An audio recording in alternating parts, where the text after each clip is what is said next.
مطلب یہ ہے، اللہ تعالیٰ نے آپ کو امی رکھا نا، یہ آپ کی توہین نہیں ہے، تحقیر نہیں ہے، اس میں بھی آپ کی صداقت ہے، سچائی ہے، آپ کے برحق نبی ہونے کی یہ دلیل ہے کہ لکھنا پڑھنا تو نہیں جانتے ہیں لیکن اللہ نے وحی کے ذریعے سے اتنا علم دیا ہے، اتنا علم دیا ہے کہ کوئی بڑا پڑھا لکھا دنیا کا دانشور بھی آپ کے سامنے ہے۔ اس لیے کسی نے کہا، کسی نے اپنے معشوق کے بارے میں کہا تھا، اپنے محبوب کے بارے میں کہ نگار من بمکتب نہ رفت وخط نہ نوشت بحیرتم کہ باغمزہ آموخت و صدر مدرس شد۔ میرا جو نگار ہے، نگار کہتے ہیں محبوب کو، میرا جو معشوق ہے وہ کبھی کسی مکتب میں نہیں گیا، کسی اسکول میں نہیں گیا، کسی دانشگاہ کسی یونیورسٹی میں نہیں گیا، نہ لکھا نہ پڑھا، کچھ بھی نہیں، لیکن مجھے حیرت ہے اس بات پر کہ ایک اشارے میں، پلک جھپکنے میں وہ سب کچھ سیکھ گیا اور صدر مدرس کرتے ہیڈ ماسٹر کو مدرسے میں جا کے وہ صدر مدرس بن گیا۔ حضور نے کسی سے پڑھنا نہیں سیکھا، لکھنا نہیں سیکھا، لیکن نبی بنتے ہی اللہ تعالیٰ نے اتنا علم دے دیا کہ وہ صدر مدرس سارے نبیوں کے سردار بن گئے۔ یہ حضور کی خوبی ہے اس میں۔ الذی یجدنا الیک قال عذابی اصیب به من اشاء ورحمتی وسعت کل شیء فساکتبها للذین یتقون ویؤتون الزکاة والذین هم بآیاتنا یؤمنون۔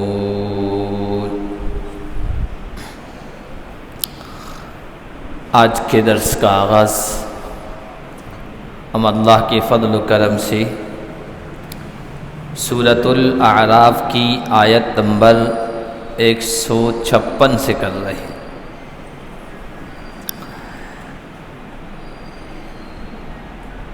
اس سے پہلے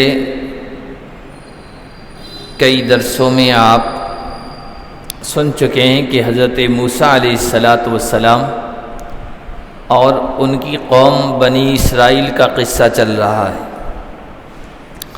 پچھلے درس میں یہ بات آئی تھی کہ حضرت موسیٰ علیہ السلام سے سمندر پار کرنے کے بعد ان کی قوم نے درخواست کی کہ زندگی گزارنے کے لیے ہمارے پاس ہدایات ہونی چاہیے، آپ اللہ تعالیٰ سے لے آئیے۔ اللہ تعالیٰ سے درخواست کی، اللہ تعالیٰ نے کہا موسیٰ طور پر آ جاؤ، وہاں پر آپ کو کتاب دی گئی، تورات دی گئی، لے کے آئے، کہنے لگے ہمیں کیسے پتہ چلے کہ یہ اللہ تعالیٰ نے آپ کو دی ہے، آپ اللہ تعالیٰ سے بات کرتے ہیں۔ تو قوم کو لے گئے ساتھ میں، منتخب کر کے چن کر کے انہوں نے بات سنی۔ اللہ تعالیٰ حضرت موسیٰ سے کلام کر رہے ہیں، لیکن کہنے لگے کہ یہ کون کلام کر رہا ہے، کون بات کر رہا ہے، ہمیں کیسے پتہ چلے جب تک ہم اپنی آنکھوں سے نہ دیکھ لیں۔ حتی نری اللہ جہرۃ، تو اللہ تعالیٰ نے کہا کہ موسیٰ اپنی قوم میں سے 70 لوگوں کو منتخب کر لو۔ تو انہوں نے جو درخواست کی ہے وہ ہم ان کو دکھاتے ہیں۔ چنانچہ 70 لوگوں کو لے کے گئے۔ اللہ تعالیٰ کے دیدار کی کون تاب لا سکتا ہے؟ تو ان کو زلزلے نے آ پکڑا، چیخ نے آ پکڑا، سب ختم ہو گئے۔ تو حضرت موسیٰ علیہ السلام نے اللہ تعالیٰ سے کہا پروردگار، میری قوم، اس کا مزاج، اس کی طبیعت آپ جانتے ہیں، بڑی عجیب قوم ہے، یہ مجھ پر الزام دے گی کہ میں نے ان کو وہاں لے جا کر مار دیا، ان کو زندہ کر دیجیے۔ اللہ تعالیٰ نے زندہ کر دیا۔ ثم بعثناکم من بعد موتکم، پھر اس کے بعد حضرت موسیٰ علیہ السلام نے دعا کی۔ ان میں سے کچھ دعائیں پچھلے درس میں پڑھ چکے ہیں، اس دعا کا ایک حصہ ہے جو ابھی ہم نے پڑھا، وَاکْتُبْ لَنَا فِي هَذِهِ الدُّنْيَا حَسَنَةً وَفِي الْآخِرَةِ إِنَّا هُدْنَا إِلَيْكَ۔ پروردگار، ہم نے آپ کی طرف رجوع کیا، ہم اپنی غلطی پر شرمندہ ہیں، نادم ہیں، اب ہمارے لیے اس دنیا میں بھی حسنہ، نیکی اور بھلائی لکھ دے، اور آخرت میں بھی لکھ دے۔ وہ یہی دعا ہے جو ہمیں بھی قرآن کریم میں سکھائی گئی، دوسرے پارے میں ربنا آتنا فی الدنیا حسنہ وفی الآخرۃ حسنہ۔ حسنہ سے کیا مراد ہے؟ اس کا معنی مفہوم مطلب بہت وسیع ہے، بہت مطلب کشادہ ہے۔ حسنہ میں یہ بات بھی شامل ہے کہ انسان کو معصیت، گناہ اور خطا ہونے کے بعد توبہ کی توفیق مل جائے، یہ دنیا میں اس کو بھلائی حاصل ہونا یہ ہے۔ اسی طرح نیکی کی توفیق مل جائے، عبادت کی توفیق مل جائے، اچھے کاموں کی توفیق مل جائے، یہ بھی حسنہ میں شامل ہے۔ رزق حلال، صدق مقال، حلال روزی مل جائے، سچ بات کہنے کی، زبان کی سچائی کی دولت مل جائے، یہ بھی حسنہ ہے۔ علامہ اقبال رحمۃ اللہ علیہ نے کہا تھا یہ دو بہت بڑی نعمتیں ہیں، سر دین عقل حلال، صدق مقال، خلوت و جلوت تماشائی جمال۔ دین کا راز، دین کی حقیقت دو چیزیں ہیں، ایک حلال لقمہ میسر ہو جائے اور زبان سچ کی عادی ہو جائے، اور خلوت اور جلوت میں حق تعالیٰ کا استحضار ہو جائے۔ سب کے سامنے تو ہم اللہ تعالیٰ سے ڈر رہے ہوں، لیکن تنہائی میں وہ کیفیت نہ ہو، گناہ کر رہے ہوں تو یہ تو منافقت ہے۔ خلوت ہو، جلوت ہو، تماشائی جمال، اللہ تعالیٰ کا دیدار، اللہ تعالیٰ کے استحضار، ذات کا استحضار ہمیں نصیب ہو، تو یہ بھی حسنہ میں شامل ہے۔ اسی طرح حضرت علی رضی اللہ تعالیٰ عنہ حسنہ کی تفسیر کرتے ہیں نیک بیوی۔ ربنا آتنا فی الدنیا حسنہ، پروردگار دنیا میں حسنہ دے دے، یعنی اس میں نیک بیوی مراد ہے۔ اور حقیقت یہ ہے کہ کسی انسان کو نیک بیوی، رفیق حیات، لائف پارٹنر مل جائے تو اس کی دنیا اور آخرت دونوں بہترین ہو جائے۔ شیخ سعدی رحمۃ اللہ علیہ نے کہا تھا کہ زن بد در سرائے مرد نیکو، ہم دریں عالم است دوزخے او۔ کسی کو بری بیوی مل جائے نا، جو اس کے مزاج، اس کی طبیعت کے بالکل موافق نہ ہو، زن بد، بری عورت مرد کے گھر میں، نیک آدمی کے گھر میں، اسی دنیا میں اس کے لیے دوزخ ہے۔ تو نیک بیوی کا مل جانا بھی بہت بڑی سعادت مندی کی بات ہے۔ اس دعا میں حسنہ سے مراد وہ بھی ہے۔ مستدرک حاکم کی روایت ہے، حضور علیہ الصلوۃ والسلام فرمایا 3 چیزیں انسان کی نیک بختی اور سعادت مندی کی علامت اور نشانیاں ہیں۔ ایک فرمایا اچھی بیوی، دوسرا فرمایا اچھی سواری، آدمی کہیں جانا چاہے آرام سے جائے، کوئی پریشانی نہ ہو، تیسرا فرمایا مناسب مکان، گھر اچھا مل جائے، ہوا وغیرہ تمام ضروریات وہاں ہو، اور اڑوس پڑوس بھی اچھا ہو۔ یہ 3 چیزیں جس کو مل جائے نا وہ خوش نصیب انسان ہے۔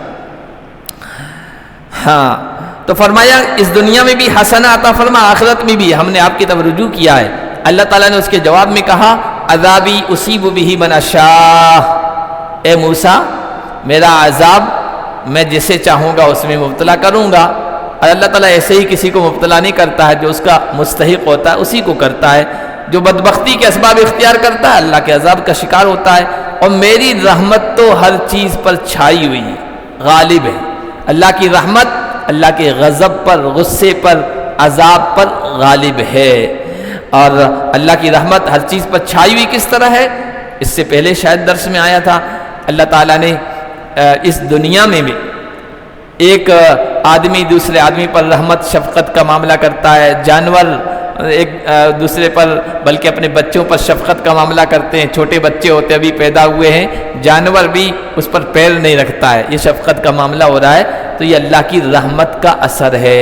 حدیث میں آیا اللہ کی رحمت کے 100 حصے، اس میں سے ایک حصہ اللہ تعالیٰ نے اس دنیا میں اتارا ہے، اس ایک حصہ 1% کا رحمت کا اثر ہے کہ ماں باپ اپنی اولاد پر شفقت کر رہے ہیں، جانور اپنے بچوں پر شفقت کر رہے ہیں اور مشقتیں اٹھا رہے ہیں۔ باقی 99 حصے اللہ تعالیٰ نے آخرت کے لیے باقی رکھے ہیں۔ اس دن اس کی رحمت کے جو حقدار ہوں گے وہ صرف ایمان والے ہوں گے، جس کو 99 حصے ملیں گے۔ فَسَأَكْتُبُهَا لِلَّذِينَ يَتَّقُونَ، اور میری خاص رحمت میں لکھوں گا اس کو ان لوگوں کے لیے جن کے اندر 3 باتیں ہوں گی۔ حضرت موسیٰ نے تو بنی اسرائیل کے لیے یہ چیزیں مانگی تھی، پروردگار خصوصی رحمت کے حقدار میری یہ قوم بن جائے، یہ میں تجھ سے دعا کرتا ہوں۔ تو یہ اللہ تعالیٰ نے دعا ان کی قبول نہیں فرمائی، کہا کہ یہ خاص لوگوں کے حق میں قبول کروں گا جن میں 3 باتیں پائی جائیں۔ پہلی بات للذین یتقون، ان لوگوں کے لیے جو تقوی والے ہیں۔ تقوی کے معنی آتے ہیں بچنا، احتیاط کرنا، برتنا، قدم پھونک پھونک کر رکھنا، کہیں معصیت کا، گناہ کا کانٹا لگ نہ جائے اور گناہ کے کانٹے سے الجھ نہ جائے انسان، یہ ہے تقوی۔ تو جو تقوی اختیار کرتے ہیں، تقوی کیا ہے؟ تقوی کا ادنا درجہ یہ ہے کہ آدمی توحید میں شرک کی ملاوٹ نہ کرے، عبادت میں بدعت کی ملاوٹ نہ کرے، اور اخلاص کے ساتھ منافقت کو نہ جوڑے، اور اسی طرح خدمت میں ریا اور دکھاوے کی ملاوٹ نہ کرے۔ یہ تقوی کا ادنا درجہ ہے۔ اور اعلیٰ درجہ یہ ہے اللہ تعالیٰ کی نعمتوں کے ساتھ شکوہ شکایت نہ کرے۔ نعمتیں بھی خوب ہیں اور رو رہا ہے، شکوہ شکایت کر رہا ہے، تو یہ تقوی میں آتا ہے۔ وَيُؤْتُونَ الزَّكَاةَ، دوسری خوبی جن کو میں خصوصی رحمت دوں گا ان میں کیا ہوگی؟ جو زکوٰۃ ادا کرتے ہیں۔ حالانکہ زکوٰۃ کے ساتھ نماز بھی ہے، لیکن چونکہ زکوٰۃ میں مال خرچ ہوتا ہے اور مال خرچ کرنا انسان کے لیے بہت مشکل ہوتا ہے۔ مشہور ہے نا، چمڑی جائے دمڑی نہ جائے۔ تو نماز میں تو بدن استعمال ہوتا ہے، چمڑی استعمال ہوتی ہے انسان کی، زکوٰۃ میں مال استعمال ہوتا ہے، بہت مشکل کام ہے۔ تو کہا کہ جو اللہ کی خاطر زکوٰۃ دیتے ہیں، والذین هم بآیاتنا یؤمنون، اور جو ہماری آیتوں پر ایمان رکھیں گے۔ ہماری آیتوں سے مراد آخری نبی پر جو ہم کتاب اتاریں گے، جو آیتیں اتاریں گے، جو اس کو تعلیمات دیں گے نا، اس پر ایمان لانے والے جو ہوں گے ان کے لیے میں خصوصی رحمت اتاروں گا۔ چونکہ ایک نبی کو مان رہے ہیں نا، دوسرے نبی کو ماننا بہت مشکل کام ہے۔ یہاں تو یہ ہوتا ہے ایک آدمی کو کسی کو بڑا مان لیا نا تو پھر دوسرے کو قبول کرنا بہت مشکل ہوتا ہے۔ آپ دیکھیے یہ پارٹیوں کا، سیاسی لوگوں کا کیا کام ہے، ایک آدمی چاہے اس کے اندر کتنی خامیاں کیوں نہ، اس کو بڑا مان لیا، اس کے مقابلے میں کوئی اچھا قابل آدمی ہے نہیں جستا ہے، اس کو نہیں مانتے، تسلیم نہیں کرتے۔ تو خاص طور پر یہودیوں کو، عیسائیوں کو ان کے بارے میں کہا جا رہا ہے جو آخری نبی پر ایمان لے آئیں گے نا، کیونکہ یہ ایمان لانا بہت مشکل کام ہے۔ کتنے حضور علیہ السلام نے فرمایا تھا نا، یہودی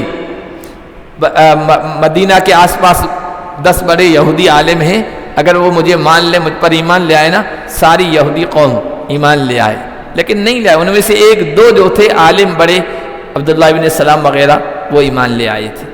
تو جو ہماری آیتوں پر ایمان لے آئیں گے، الذین یتبعون الرسول النبی الامی الذی یجدونہ مکتوبا عندہم فی التوراۃ والانجیل، کون؟ جو ہمارے نبی پر کی پیروی کریں گے، یتبعون جو پیروی کریں گے، الرسول النبی اس رسول اس نبی پر جو امی ہے۔ امی کا کیا مطلب؟ امی کا ایک مطلب یہ ہے جو ام القریٰ کا رہنے والا ہے۔ ام القریٰ مکے کو کہتے ہیں، تمام بستیوں اور آبادیوں کی ماں۔ مکے کو ام القریٰ، تمام بستیوں کی ماں اس لیے کہا جاتا ہے، اللہ تعالیٰ نے جب کائنات دنیا بنائی نا، وہیں سے شروعات کی ہے، تو دھرتی کی پیدا کی گئی تو وہیں سے، اس لیے وہ ام القریٰ ہے۔ اسی طرح مکہ جو ہے نا، یہ وسط عالم ہے، پوری دنیا کا بیچ ہے، درمیان ہے۔ اسی طرح مکہ مرکز ہے، سینٹر ہے، اس وجہ سے اس کو ام القریٰ کہا گیا۔ تو جو ام القریٰ کا رہنے والا ہے اس کو امی کہتے ہیں، جیسے جودھ پور کا رہنے والا جودھ پوری، تو ام القریٰ قرآن میں آیا ہے، وَلِتُنذِرَ أُمَّ الْقُرَىٰ وَمَنْ حَوْلَهَا۔ تو نبی پاک صلی اللہ علیہ وسلم چونکہ ام القریٰ کے رہنے والے تھے، اس لیے آپ کو امی کہا گیا۔ اور دوسرا مطلب یہ ہے، امی ایسا شخص جو لکھنا پڑھنا نہ جانتا ہو۔ بہت سارے لوگ ترجمہ کرتے جاہل، یہ بے ادبی کا یہ جملہ، جاہل نہیں تھے حضور، جاہل ہونا الگ بات ہے، لکھنا پڑھنا نہ جاننا وہ الگ بات ہے۔ لکھنا پڑھنا نہ جانتا مطلب لکھی ہوئی چیز نہ پڑھ سکتا ہو، اور جو کچھ اس کے پاس علم ہے اس کو لکھ نہ سکتا ہو۔ یہ دونوں یہ چیزیں الگ ہیں، جاہل ہونا الگ چیز ہے۔ حضور امی تھے، یعنی لکھی ہوئی چیز پڑھنا نہیں جانتے تھے، اور جو کچھ علم تھا اس کو لکھ نہیں سکتے تھے، لیکن علم آپ کے پاس رہتا تھا، علم الاولین والآخرین، اگلوں اور پچھلوں کا علم اللہ تعالیٰ نے آپ کو عطا فرمایا تھا۔ اس اعتبار سے آپ امی تھے جو پڑھنا لکھنا نہیں جانتے تھے۔ علم تو اتنا ہے کہ اگلا پچھلا سب کچھ دے دیا گیا، اللہ کی ذات کے بعد اتنا بڑا علم، اتنی جانکاری کسی کو نہیں دی گئی، لیکن چونکہ آپ امی تھے، لکھ پڑھ نہیں سکتے تھے اور لکھی ہوئی چیز پڑھ نہیں سکتے تھے۔ بخاری شریف میں روایت آئی ہے، صلح حدیبیہ ہوئی نا، تب معاہدہ لکھا گیا، صلح نامہ لکھا گیا، لکھنے والے حضرت علی تھے، داماد رسول تھے، تو اس میں لکھا گیا کہ من محمد رسول اللہ، پہلے لکھا گیا بسم اللہ الرحمن الرحیم۔ مشرکوں نے کہا یہ رحمان الرحیم کون ہے، ہم نہیں جانتے، تم یہ لکھو بسمک اللہم، اللہ کو تو وہ مانتے تھے، تو کہا اللہ کے نام سے، رحمان رحیم کو ہم نہیں جانتے، ضد کی بنیاد پر۔ پھر نیچے لکھا محمد اللہ کے بندے اور اس کے رسول کی طرف سے یہ معاہدہ ہے قریش کے درمیان۔ تو لوگوں نے، مشرکوں نے کہا نہیں، ہم آپ کو اللہ کا بندہ، اللہ کا رسول نہیں مانتے ہیں، آپ یہ مت لکھو، آپ لکھو محمد ابن عبداللہ، آپ عبداللہ کے بیٹے ہیں، ہمارے بھائی تھے عبداللہ، ان کے بیٹے ہیں، یہ ہم تسلیم کرتے ہیں، رسول اللہ نہیں مانتے ہیں، مٹاؤ اس کو۔ تو حضرت علی سے کہا کہ علی مٹاؤ۔ حضرت علی نے کہا یا رسول اللہ آپ کا نام لکھا ہوا اور میں مٹاؤں، مجھ سے نہیں ہو سکتا، میں نہیں مٹاؤں گا۔ تو حضور نے پوچھا علی یہ کہاں لکھا ہوا ہے؟ یہ کیوں پوچھا؟ کہ حضور لکھی ہوئی چیز پڑھ نہیں سکتے تھے، بتایا کہ یہ ہے محمد رسول اللہ لکھا ہوا، تو پھر حضور نے اس کو مٹایا اپنے دست مبارک سے۔ تو امی کا مطلب یہ ہے، اللہ تعالیٰ نے آپ کو امی رکھا نا، یہ آپ کی توہین نہیں ہے، تحقیر نہیں ہے، اس میں بھی آپ کی صداقت ہے، سچائی ہے، آپ کے برحق نبی ہونے کی یہ دلیل ہے کہ لکھنا پڑھنا تو نہیں جانتے ہیں، لیکن اللہ نے وحی کے ذریعے سے اتنا علم دیا ہے، اتنا علم دیا ہے کہ کوئی بڑا پڑھا لکھا دنیا کا دانشور بھی آپ کے سامنے ہیج۔ اس لیے کسی نے کہا، کسی نے اپنے معشوق کے بارے میں کہا تھا، اپنے محبوب کے بارے میں کہ نگار من بمکتب نہ رفت وخط نہ نوشت بحیرتم کہ باغمزہ آموخت و صدر مدرس شد۔ میرا جو نگار ہے، نگار کہتے ہیں محبوب کو، میرا جو معشوق ہے وہ کبھی کسی مکتب میں نہیں گیا، کسی اسکول میں نہیں گیا، کسی دانشگاہ، کسی یونیورسٹی میں نہیں گیا، نہ لکھا نہ پڑھا، کچھ بھی نہیں، لیکن مجھے حیرت ہے اس بات پر کہ ایک اشارے میں، پلک جھپکنے میں وہ سب کچھ سیکھ گیا، اور صدر مدرس، صدر مدرس کرتے ہیڈ ماسٹر کو، مدرسے میں جا کے وہ صدر مدرس بن گیا۔ حضور نے کسی سے پڑھنا نہیں سیکھا، لکھنا نہیں سیکھا، لیکن نبی بنتے ہی اللہ تعالیٰ نے اتنا علم دے دیا کہ وہ صدر مدرس سارے نبیوں کے سردار بن گئے۔ یہ حضور کی خوبی ہے اس میں۔ الذی یجدونہ مکتوبا عندہم فی التوراۃ والانجیل، اللہ نے فرمایا میں خصوصی رحمت ان بنی اسرائیل کے لوگوں کے لیے لکھوں گا جو نبی امی کی پیروی کریں گے، جس کو وہ پاتے ہیں لکھا ہوا اپنے ہاں تورات اور انجیل میں۔ حضور کے بارے میں تورات میں، انجیل میں، تمام آسمانی کتابوں میں لکھا ہوا تھا، اور بہت کچھ انہوں نے تحریف کر دی، تبدیلی کر دی، حضور کی خوبیاں تھی وہ سب مٹا دی، اس کے باوجود بھی آج بھی اس میں کچھ ایسی باتیں موجود ہیں جن سے معلوم ہوتا ہے کہ حضور کے بارے میں ان کی کتابوں میں موجود تھا۔ تو تورات اور انجیل میں لکھا ہوا پاتے ہیں۔ بہت مشہور روایت ہے، اللہ کے نبی صلی اللہ علیہ وسلم کے پاس مدینے میں ایک لڑکا تھا، نوجوان یہودی، آیا جایا کرتا تھا، خدمت میں آیا جایا کرتا تھا۔ وہ بیمار پڑ گیا، حضور کے پاس آیا نہیں، حضور نے پوچھا، معلوم کیا، پتہ چلا بیمار پڑ گیا ہے۔ حضور اس کی مزاج پرسی کے لیے، عیادت کے لیے گئے۔ حضور جب گئے ہیں، وہ بیچارہ لیٹا ہوا تھا، اس کا باپ پڑھا لکھا تھا، وہ بیٹھا تھا، وہ تورات پڑھ رہا تھا۔ حضور نے تورات پڑھتے ہوئے دیکھا تو کہا کہ اے فلاں، کیا تم اس کتاب میں میرا تذکرہ پاتے ہو؟ تو اس نے کہا کہ نہیں، آپ کا تذکرہ اس میں کہیں بھی نہیں ہے۔ وہ جو بچہ لیٹا ہوا تھا، اس نے اچانک یوں کروٹ بدلی اور کہا، خدا کی قسم یا رسول اللہ، میرے والد غلط بیانی کر رہے ہیں، غلط بول رہے ہیں، اس کتاب میں آپ کا تذکرہ موجود ہے۔ اور پھر اسی وقت اس نے کلمہ شہادت پڑھا، مسلمان ہوا، اور اس کے بعد اس کا انتقال ہوا، صحابہ نے اس کے نماز جنازہ پڑھی۔ اسی طرح اور بھی بہت سارے دلائل ان کی کتابوں میں اللہ کے نبی کے بارے میں کہا گیا۔ ایک لفظ آیا جس کا ترجمہ ہوتا احمد، حضور کا جو احمد لفظ ہے فارقلیت کا جملہ لفظ کلمہ تورات و انجیل میں آیا ہے، اور فارقلیت کا ترجمہ ہوتا احمد۔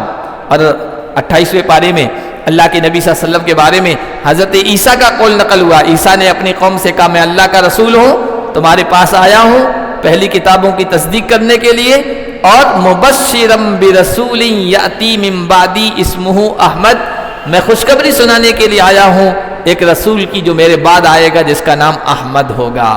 تو احمد وہی ہے جو فارقلیت ہے۔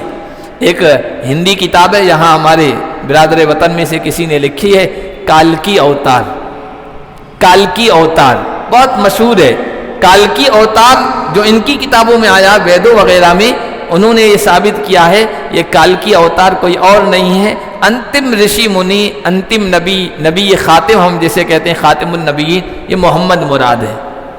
تو اللہ کے نبی صلی اللہ علیہ وسلم کے بارے میں جو قرآن کہہ رہا ہے نا وہ بالکل برحق ہے، یامرہم بالمعروف وینہاہم عن المنکر، یہ نبی ان کو بھلائیوں کا حکم دیں گے، معروف کا، بھلائی کا، نیکی کا، اور سب سے بڑی نیکی توحید ہے، اللہ کی توحید کی طرف۔ اللہ ایک ہے، اکیلا ہے، عبادت کے لائق وہی ہے، سب کچھ وہی اکیلا کرتا ہے، یہ سب سے بڑی نیکی ہے، اس کی طرف بلائیں گے۔ وَيَنْهَاهُمْ عَنِ الْمُنْكَرِ، اور ان کو برائیوں سے روکتے ہیں۔ برائی، سب سے بڑی برائی منکر، یہ شرک ہے، کفر ہے، ہر معصیت، ہر گناہ یہ برائی ہے۔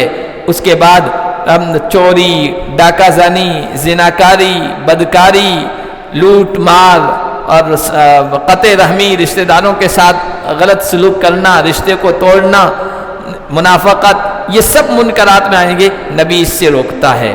وَيُحِلُّ لَهُمُ الطَّيِّبَاتِ، اور یہ نبی ان کے لیے پاکیزہ چیزوں کو حلال کرتا ہے۔ پہلے جو بنی اسرائیل کے لوگ تھے ان کی غلطیوں کے نتیجے میں بہت ساری پاکیزہ چیزیں بھی ان پر حرام کر دی گئی تھی۔ 8ویں پارے میں آیا ہے جو گوشت کے ساتھ چربی لگی ہوئی ہوتی ہے نا، یہ اس کو کھا نہیں سکتے تھے، ان کے لیے حرام قرار دی تھی۔ ہم لوگ تو کھاتے ہیں، مزے سے کھاتے ہیں، لیکن ان کے لیے حرام تھی۔ اسی طرح اونٹ کا گوشت اور دودھ وہ جو ہے انہوں نے اپنے اوپر حرام قرار دیا تھا، اس کے قریب نہیں جاتے تھے۔ بہت ساری اس طرح کی پاکیزہ چیزیں تھیں، تو اس نبی نے آ کر ان کو لوگوں کے لیے حلال کیا۔ وَيُحَرِّمُ عَلَيْهِمُ الْخَبَائِثَ، اور ان پر گندی چیزوں کو حرام قرار دیتے ہیں۔ گندی چیز، ایسی چیز جس کے استعمال سے انسان کے جسم کو نقصان پہنچے، انسان کے اخلاق کو، انسان کی سوچ کو نقصان پہنچے، ایسی چیزوں کو حرام قرار دیتے ہیں۔ سور کو حرام قرار دیا، پنجے والے جانوروں کو یا پرندوں کو حرام قرار دیا، خون پینے کو حرام قرار دیا، بہتے ہوئے خون کو، اس کو حرام قرار دیا۔ جتنی بھی چیزیں ہیں ان سب کو حرام قرار دیا، کیونکہ ان کے استعمال سے یا تو انسان کے جسم کو نقصان پہنچتا ہے یا اس کے اخلاق کو۔ اب خون پینے لگ جائے انسان تو انسان میں درندگی آ جاتی ہے۔ شیر، چیتا، پنجے والے پرندے وغیرہ انسان کھانے لگ جائے اس کے اندر بھی درندگی آ جائے گی، جانور پن آ جائے گا۔ سور وغیرہ کو کھانے لگ جائے گا، اخلاقی پستی، بے حیائی، بے شرمی اس کے اندر آ جائے گی۔ تو ان سب چیزوں کو اس نبی نے حرام قرار دیا۔ وَيَضَعُ عَنْهُمْ إِصْرَهُمْ وَالْأَغْلَالَ الَّتِي كَانَتْ عَلَيْهِمْ، اور ان سے اس بوجھ کو ختم کر دے گا اور ان بیڑیوں کو جو ان پر تھی۔ بوجھ کیا تھا؟ بہت سارے احکام بہت بھاری اور مشکل تھے ان پر، اور بھاری اور مشکل اس وجہ سے کہ اللہ نے لاگو کی نہیں، بلکہ انہوں نے اپنے اوپر بھاری بھاری احکام، مشکل احکام لاگو کر دیے تھے۔ اللہ نے تو کہا تھا یہ آسانی، یہ سہولت ہے، قبول کر لو، لیکن نہیں، انہوں نے اس کو قبول نہیں کیا، تو ان کے لیے مشکل کام تھا۔ اب بوجھ کیا تھے؟ احکام۔ ہماری شریعت میں یہ ہے کہ کپڑے پر ناپاکی لگ جائے، پیشاب پاخانہ دھو لو، اس کو پاک ہو جائے گا۔ ان کی شریعت میں یہ تھا کہ جس جگہ ناپاکی لگی ہے جتنے حصے میں اس کو کاٹ دو کپڑے کو، اس کے بغیر پاک نہیں ہوگا. یہ تو مشکل ہے، نیا نیا کپڑا لے آیا انسان لگ جائے تو اس کو کاٹنا پڑتا تھا. اسی طرح ان سے کہا گیا نماز کا وقت ہو جائے تو اگر کہیں باہر ہو تو جہاں کہیں بھی ہو نماز پڑھ لو، لیکن کہنے لگے نہیں، ہم تو عبادت خانے میں مسجد میں جا کر ہی نماز پڑھیں گے، باہر نہیں پڑھیں گے. تو پھر اللہ تعالیٰ نے بھی کہا تھا ٹھیک ہے پھر پڑھو نماز، پھر نماز گاہ میں ہی ہوگی. ہمارے لیے تو آسانی رکھ دی گئی. حضور نے فرمایا مجھے اللہ تعالیٰ نے ایک خصوصی یہ بھی دی کہ میری امت کے جس آدمی کو نماز کا وقت دنیا میں کسی جگہ بھی آ جائے، وہاں مسجد نہیں ہے کوئی بات نہیں، نماز پڑھ لو ادا ہو جائے گی، ثواب مل جائے گا. تو ان کے لیے پھر وہ سہولت ختم کر دی گئی، پھر کہا کہ عبادت گاہی میں نماز پڑھیں گے. اسی طرح اور بھی بہت سارے احکام تھے تو وہ بوجھ بن گئے تھے ان پر. اس نبی نے آ کر ان بوجھوں کو ہٹایا، آسانیاں پیدا کی. اور وہ بیڑیاں جو ان پر تھی، یہ بیڑیاں کیا ہوتی ہے؟ یہ جو بیڑیاں ہوتی ہے یہ رسم رواج ریت، خوشی کے، غمی کے، شادی بیاہ کے، موت کے، بہت سارے اعمال، بہت ساری چیزیں جو رسم رواج ریت کی بنیاد پر لوگوں میں آ جاتی ہے. کسی بھی ملت میں، کسی بھی دھرم میں جب زیادہ عرصہ، زیادہ زمانہ اس پر گزر جاتا ہے نا تو من گھڑت باتیں، خود ساختہ باتیں، اپنی طرف سے باتیں، باپ دادا کی باتیں دین بن کے آ جاتی ہیں جو انسانوں کے لیے مشکل ہوتی ہے، یا یہ کہ وہ ریت بن گئی ہے، چھوڑنا بہت مشکل ہوتا ہے. اب آپ دیکھ لیجئے شادی بیاہ کی جو رسمیں ہیں، غمی کی ہے، موت کی جو رسمیں ہیں، آگے پیچھے کی جتنی بھی چیزیں ہیں نا وہ انسانوں کے لیے مشکل بن جاتی ہیں اور ان کو کرنا ہی پڑتا ہے، مجبوراً کرنا پڑتا ہے. بارات کا سسٹم ہے، مرنے کے بعد کھانے کا سسٹم ہے، شریعت نے نہیں کہا ہے، لیکن چونکہ وہ رسم بن گیا، رواج بن گئی، اب لوگ کیا کہیں گے، اس بنیاد پر انسان بیچارہ مجبور ہو کے کرتا ہے. یہ ہے الاغلال، یہ بیڑیاں ہیں، ان کو ختم ہونا چاہیے تاکہ آسانی پیدا ہو. تو اس نبی نے وہ کیا ہے. اس لیے ہماری شریعت میں دیکھیے کہ شادی اور غمی کے سلسلے میں کوئی کسی چیز کا حکم نہیں دیا ہے. سارے تکلفات ہیں، تصنع ہیں، بناوٹیں ہیں، اپنی طرف سے باتیں ہیں جو ہم کر رہے ہیں، اور بہت ساری ایسی چیزیں جو نئی نئی کر رہے ہیں، اگر ہم ان کو پہلے ختم نہیں کریں گے بعد میں وہ بوجھ بن جائے گی. فالذین آمنوا بہ وعزروہ ونصروہ واتبعوا النور الذی انزل معہ اولئک هم المفلحون. جو لوگ ان پر ایمان لے آئیں گے اور ان کی تائید کریں گے اور ان کی مدد کریں گے اور اس نور پہ ایمان لے آئیں گے جو ان کے ساتھ اترا ہے، اولئک هم المفلحون، ایسے ہی لوگ کامیاب ہوں گے. نور کون سا ہے؟ نور قرآن ہے. یہ روشنی ہے، جو اس کو اپنائے گا، اس کی پیروی کرے گا، اس کا دل بھی روشن ہو جائے گا، اس کا دماغ بھی روشن ہو جائے گا، اس کے اخلاق بھی چمکدار ہو جائیں گے، اس کی سیرت بھی اجلی ہو جائے گی، اس کی زندگی روشن و منور ہو جائے گی، دنیا بھی کامیاب اور آخرت بھی کامیاب ہو جائے گی. قل یا ایھا الناس انی رسول اللہ الیکم جمیعا. پھر کہا گیا اے نبی اب آپ اعلان کیجئے، اے لوگو، یہ حضور کے تمام دنیا کے نبی ہونے کی دلیل ہے. وہ سارے لوگ آج کل یہاں پر ایک خاص ماحول بنا رہے ہیں مسلمانوں کو شک و شبے میں مبتلا کرنے کے لیے. بھائی وہ تو عرب کے نبی تھے، وہ عرب کے نبی تھے، ہم تو ہندوستان کے بھارت کے رہنے والے ہیں. ہماری تہذیب الگ، ہمارا کلچر الگ، ان کا کلچر الگ، وہ ریگستان کے رہنے والے، ہم تو جو ہے ترقی یافتہ، ہماری ایک تہذیب، ہماری ایک سنسکرتی رہی، اس طرح کی باتیں کر کے. وہ تو عرب کے نبی تھے، تم ان کو کیوں نہیں مانتے ہو؟ یہاں کے جو بڑے لوگ ہیں، مہان ہستیاں ہیں، ان کو مانو، ان کو کیوں مانتے ہو؟ وہ تو عرب کے تھے. کہا کہ نہیں، یا ایھا الناس، ہر نبی نے یا قومی کہا ہے، اے میری قوم، اے میری قوم، اے میری قوم. جب حضور کا معاملہ آیا نا، حضور کی باری آئی، میری قوم نہیں کہا ہے، یا ایھا الناس، اے پوری دنیا کے لوگوں، انی رسول اللہ علیکم، میں تم سب کی طرف اللہ کا رسول بنا کے بھیجا گیا ہوں.